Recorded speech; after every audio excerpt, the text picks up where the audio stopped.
Biti ali ne biti je vprašanje. Je plemenite trpeti v duhu udarce in puščice zlobne sreče ali z orožjem v roki kljubovati morju nadloh in jih končati v boju.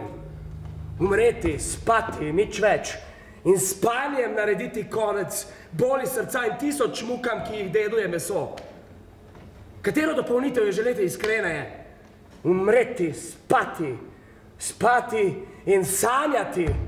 Tu je ovira. Misel, kaj se nam bo sanjalo v smrtnem spancu, ko se izmotamo iz umrljivih štrena, zadrži. Od nje samo je beda tako dolgoživa. Saj kdo neki bi prenašal šibo in porok sveta? Krivice in ponižanja okolih samodržcev, bridkost ljubezni, ki več nima cene.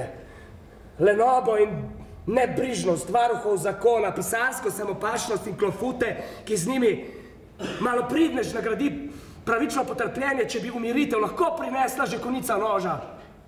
A groza onkraj smrtnega, neznane dežele, iz katere se noben popotnik ne vrne, nam pomaga nesti tovor tegob. Rajši imamo te, ki jih poznamo, kot da bi bežali konji, ki ne vemo, kaj so. Imamo vest. Zato smo strahopetci. Tako naravna, zdrava polt odločnosti postane z mislijo bledikavo bolehna. In najbolj tehtna in vzvišena podjetja se v teh pomišljevanjih izrodijo v nekaj, kar ne zasluži več, da imenujemo dejanje.